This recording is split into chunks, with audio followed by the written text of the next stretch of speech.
Naway patatagin ninyo ang kanilang loob at pagibayuhin ang kanilang pag-asa na may liwanag sa gitna ng unos.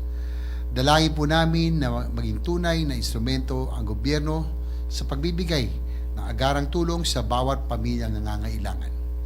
Panginoon, sa dami ng mga problema at hamon na kinakaharap ng aming bayan, tulungan niyo po kaming manatiling nagkakaisa. Sa gitna ng krisis, kaguluhan at pagkakaiba ng pananaw, paalalahanan niyo po kami na kami ay narito upang magsilbi sa tao, hindi para sa sarili. Dalangin din namin na ang bawat batas na aming maipasa ay maging makabuluhan, makatao at makatarungan. Gamitin niyo po kami bilang kasangkapan ng pagbabago at paglingkuran nawa namin ang bayan ayon sa kalooban ninyo. Lastly, Lord, we commit this session and our duties into your hands. May every law we pass be rooted in our love for our countrymen, especially the poor and the vulnerable. All this we ask in the name of your Son, Jesus Christ. Amen. Amen. Thank you, Senator Ejercito. Secretary, please call the roll. Roll call of members. The Honorable Senator Aquino, Senator Cayetano Alan, Senator Cayetano Pia, Senator De La Rosa, Senator Ejercito, Senator Estrada, Senator Gatchalian, Senator Go, Senator Ontiveros, Senator Lacson, Senator Lapid, Senator Legarda, Senator Marcoleta, Senator Marcos, Senator Padilla, Senator Pangilinan, Senator Soto, Senator Tulfo Erwin, Senator Tulfo Rafi, Senator Villanueva, Senator Villar Camil, Senator Villar Mark, Senator Zubiri, the Senate President. With 21 senators present, Chair declares the presence of a quorum. Majority Leader. Yes, Mr. President. Mr. President, at this juncture, before we proceed, may I be allowed to just acknowledge some guests from the gallery. Guests of Senator Ronald Bato de la Rosa, Congresswoman Emery Lollipop Uwano, Dizon of the Lone District of Mandaue City, our good friend, Mayor Jonky Duano of Mandaue. Guests of Senator Peter Cayetano, LGU officials of Santa Teresita, Batangas, led by Mayor Norberto Seguinal Jr., LGU officials of Pateros, Metro Manila, led by Vice Mayor Carlos Santos. Guests of Senator Legarda, Secretary Robert E.A. Borge of the Climate Change Commission with Commissioner Rachel Ann Herrera. Guests of Senator Padilla, representatives from the Bicol Federation of Associations of Private Schools and Administrators. Guests of this representation and Senator Pangilinan, Governor Jun Aguto of Batanes, Congresswoman Van Aumentado of the 2nd District of Bohol, Mayor Romel Magbitang of Naik Cavite, LGU officials of Camarines Norte, led by Acting Vice Governor Dennis Riel, and guests of Senator Estrada, Mayor Kimer Olaso of Zamboanga City, Mayor Kimer Olaso, Mr. President. We welcome all of them in this August chamber, Mr. President. To the aforementioned guests, welcome to your Senate. Majority Leader. Mr. President, at this juncture, I move that we dispense with the reading of the journal of the 4th session Monday, August 4, 2025, and consider the same as approved. Mr. President, What is the pleasure of the Minority Floor Leader? Mr. President, may I request that we take up the journal at a later time, as we have not gone through the contents. We have not received a copy yet, so we would like to check on some manifestations that were made. I If you withdraw don't my mind. motion, Mr. President. Motion is withdrawn. Thank you, Mr. Majority Leader. President. Mr. President, at this juncture, I move that we proceed with the reference of business. I so move, Mr. Any President. objection? Hearing none. Motion is approved. Secretary is directed to comply. Bills on first reading, Senate Number 251, an act streamlining the implementation of government infrastructure projects to round-the-clock operations to promote efficiency and its effective execution, Senator Tulfo E. To the Committees on Public Works, Labor, Employment and Human Resource Development, and Finance. 252, establishing the Overseas Filipino Workers Pension Fund to provide pension to overseas Filipino workers and for other purposes, Senator Tulfo The E. Committee on Migrant Workers and Finance. 253, instituting a periodic review of franchises granted to power distribution utilities and electric cooperatives, providing grounds for the suspension, amendment, or revocation of franchises of non-performing entities and for other purposes, Senator Tulfo E. To the Committees on Public Services and Energy. 254, an act penalizing selective, discretionary, and discriminatory acts in the delivery of social protection programs, Senator Tulfo E. The Committee on Social Justice, Welfare, and Rural Development. 255, establishing a public veterinary clinic in every city and municipality, appropriating funds therefore, Senator Villar M. To the Committees on Agriculture, Food and Agrarian Reform, Local Government, and Finance. 256, establishing the National Center for Geriatric Health and Research Institute, defining its powers and functions, creating regional geriatric specialty centers in the Department of Health retained hospitals, and appropriating funds therefore, Senator Villar M. To the Committees on Health and Demography, Ways and Means, and Finance. 257, granting distinctive honors and privileges to national athletes, creating a national endowment fund for sports heroes, appropriating funds therefore, Senator Villar M. To the Committees on Sports, Ways and Means, and Finance. 258, an act to provide early youth suicide intervention and prevention expansion, Senator Villar M. To the Committees on Youth, Health and Demography, and Finance. 259, institutionalizing the program on strengthening and expanding military facility readiness for national security, also known as Tatag ng Infrastruktura para sa Kapayapaan at Seguridad, TICA, Senator Villar M. The Committees on National Defense and Security, Peace, Unification and Reconciliation, Public Works, and Finance. Senate number 260, an act instituting a national health program to combat systemic lupus erythematosus disease and appropriating funds therefore, Senator Villar M. To the Committees on Health and Demography, and Finance. 261, an act providing for the writing off of loans or condonation of unpaid interest, penalties, and surcharges of loans and loan restructuring secured by farmers, fisher folk, and agrarian reform beneficiaries from the Department of Agrarian Reform, Department of Agriculture, Agricultural Credit Policy Council, Cooperative Development Authority, National Food Authority, and Kedanang Rural Credit Guarantee Corporation, Senator Villar M. To the Committee on Agriculture, Food and Agrarian Reform. 262, an act establishing a welfare and social assistance program for families left behind by migrant workers, Senator Villar M. To the Committees on Migrant Workers, Women, Children, Family Relations, and Gender Equality, and Finance. 263, an act enabling the COMELEC to establish an automated and online system for voter registration and providing funds therefore, Senator Villar M. The Committees on Electoral Reforms and People's Participation, and Finance. 264, establishing free on-site living facilities for public school teachers and providing funds therefore, Senator Villar M. To the Committees on Urban Planning, Housing and Resettlement, Public Works, and Finance.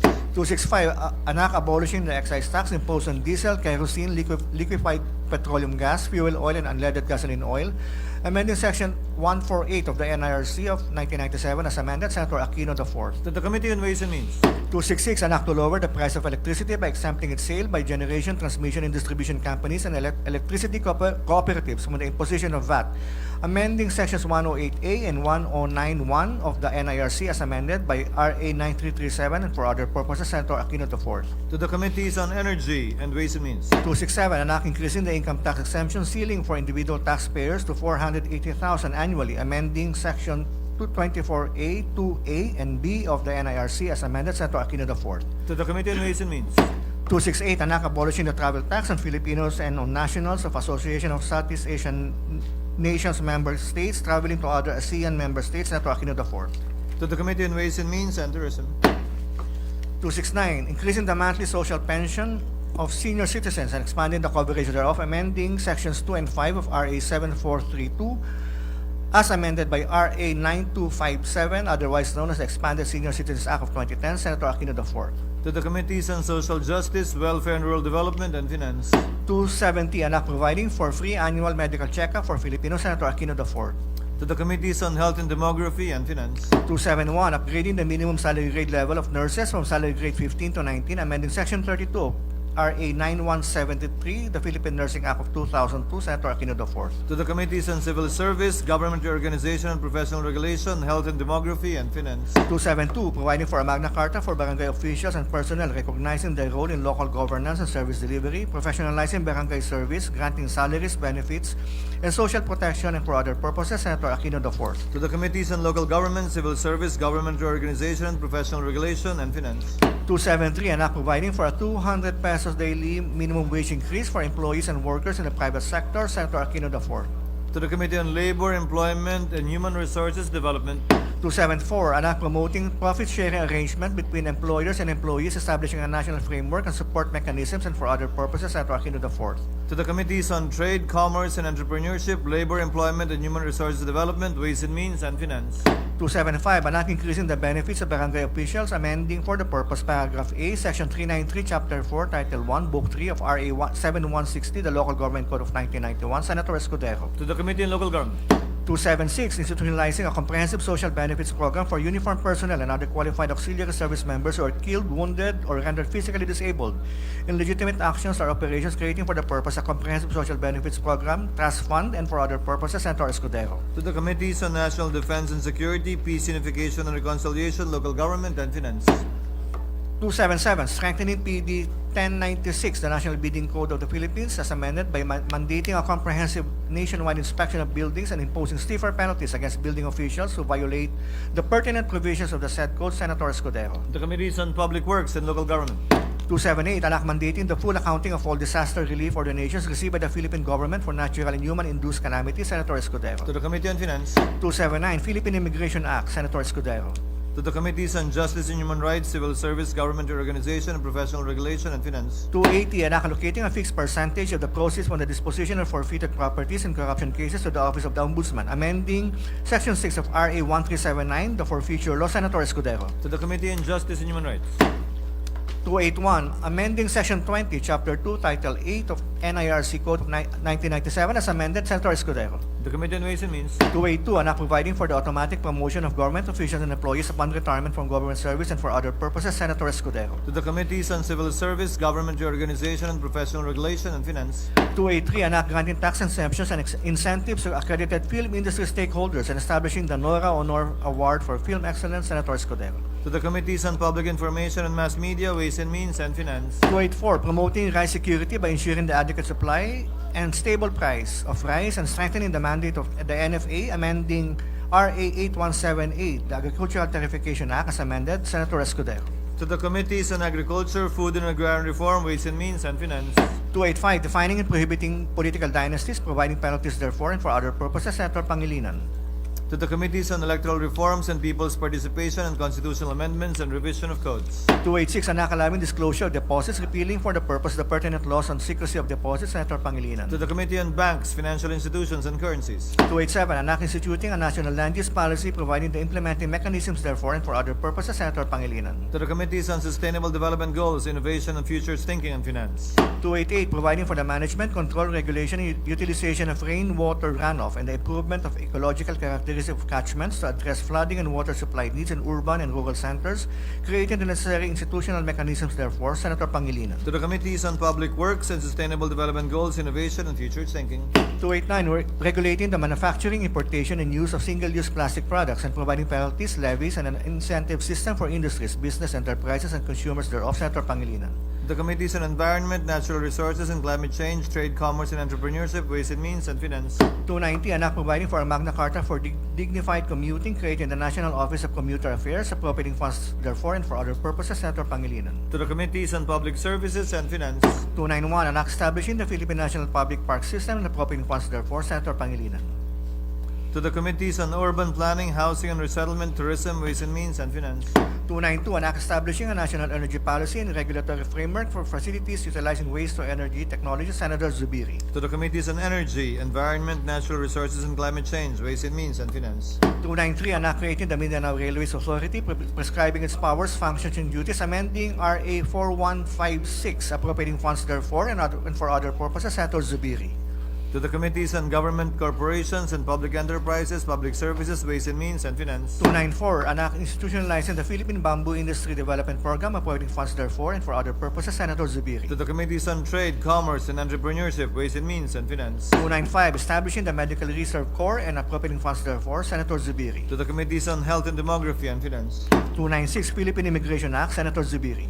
To the Committees on Justice and Human Rights, Civil Service, Government Organization and Professional Regulation, and Finance. 297, mandating ship ownership, crew, and concerned government agencies to provide for and ensure the safety of passengers at sea, providing penalties for violations thereof and for other purposes, Senator Zubiri. To the Committee on Public Services. 298, establishing a National Cancer Center to be known as the National Cancer Center of the Philippines and appropriating funds therefore, Senator Zubiri. To the Committees on Health and Demography, Ways and Means, and Finance. 299, establishing a Center for Autism and for other purposes, Senator Zubiri. To the Committees Committees on Health and Demography, Women, Children, Family Relations, and Gender Equality, and Finance. 300, providing for a system of redistributing and recycling food waste to promote food security, Senator Zubiri. To the Committees on Agriculture, Food and Agrarian Reform, Social Justice, Welfare and Rural Development, Ways and Means, and Finance. Majority Floor Leader. Thank you very much, Mr. President. Mr. President, yesterday during the session, and this representation was actually downstairs when the minority leader raised yesterday that the Committee on Rules has prepared an advice in response to the minority leader's request and recommendation yesterday. Your Committee on Rules has prepared an advisory to all members of the Senate that the Senate shall observe a limit of 2 privileged speeches per session, and that members, Mr. President, are respectfully reminded that while the right to deliver privileged speeches is fully recognized, this must be exercised with due regard to the collective responsibility of managing the time and proceedings of the chamber in an efficient and orderly manner. Let me just put that into the records, Mr. President. Thank you. Duly noted and entered into the records. Thank you, Mr. President. Pursuant to Rule 10, Section 13 of our rules, Mr. President, I move that we elect the following members of the Committee on Agriculture, Food and Agrarian Reform. For Vice Chairperson, Senators Amy Marcos and Rodante Marcoleta. For members, Senator Bam Aquino, Bato de la Rosa, Christopher Bongo, Robin Hood Padilla, Mark Villar, Rafi Tulfo, Win Gatchalian, Lito Lapid, Pia Cayetano, and for the minority, Senators Risa Hontiveros, Ping Lacson, and Lauren Legarda. So move, Mr. President. Any objection? Hearing none, the aforementioned members are so elected to the Committee on Agriculture and Agrarian Reform. Mr. President, I move that we elect the following as members of the Committee on Basic Education. Vice Chairperson, Senator Win Gatchalian and Senator Rafi Tulfo, and for its members, Senators Pangilinan, Cayetano, De La Rosa, Go, Lapid, Padilla, Marcos, and for the minority, Senators Legarda and Ontiveros. I so move, Mr. President. The Cayetano you referred to, Majority Leader, is Senator Pia Cayetano. Yes, sorry, Senator Pia Cayetano, Mr. President. Any objection? Hearing none, the aforementioned members are so elected to the Committee on Basic Education. Thank you, Majority Mr. Leader. President. Mr. President, I move that we elect the following as members of the Committee on Civil Service, Government Reorganization, and Professional Regulation. For Vice Chairperson, Senator Christopher Bongo, and for its members, Senators Marcos, Padilla, Gatchalian, and for the minority, Senator Legarda. I so move, Mr. President. Any objection? Hearing none, the aforementioned members are elected to the Committee on Civil Service, Government Reorganization, and Professional Regulation. Mr. President, I move that we elect the following as members of the Committee on Cooperatives. For Vice Chairperson, Senator Francis Pangilinan, and for its members, Senators Go, De La Rosa, Padilla, Aquino, Lapid, and for the minority, Senator Legarda. So move, Mr. President. Any objection? Hearing none, the aforementioned members are so elected to the Committee on Cooperatives. Mr. President, I move that we elect the following as members of the Committee on Electoral Reforms and People's Participation. For Vice Chairpersons, Senators Risa Ontiveros and Amy Marcos, and for its members, Senators Aquino, Go, Padilla, Lapid, Pangilinan, Gatchalian, and Senator Erwin Tulfo. I so move, Mr. President. Any objection? Hearing none, the aforementioned members are elected to the Committee on Electoral Reforms and People's Participation. Mr. President, I move that we elect the following as members of the Committee on Foreign Relations. For Vice Chairperson, Senators Erwin Tulfo and Senator Lauren Legarda, and for its members, Senators Go, De La Rosa, Padilla, Senator Mark and Camille Villar, Senator Alan Peter Cayetano, Senator Lapid, Senator Gatchalian, and Senator Pia Cayetano. And for the minority, Senators Ontiveros and Lacson. I so move, Mr. President. Any objection? Hearing none, aforementioned members are elected to the Committee on Foreign Relations. Mr. President, I move that we elect the following as members of the Committee on Games and Amusement. For Vice Chairperson, Senators De La Rosa and Bongo. For its members, Senators Rafi Tulfo, Padilla, Mark Villar, Lito Lapid, and for the minority, Senator Lauren Legarda. I so move, Mr. President. Any objection? Hearing none, aforementioned members are elected to the Committee on Games and Amusement. Thank you, Mr. President. I move that we elect the following as members of the Committee on Labor, Employment, and Human Resources Development. For Vice Chairperson, Senator Raffy Tulfo, and for its members, Senators Go, De La Rosa, Padilla, Lapid, Mark Villar, Camille Villar, Win Gatchalian, and Alan Peter Cayetano. And for the minority, Senators Legarda and Ontiveros. So move, Mr. President. Any objection? Hearing none, the aforementioned members are elected to the Committee on Labor, Employment, and Human Resources Development.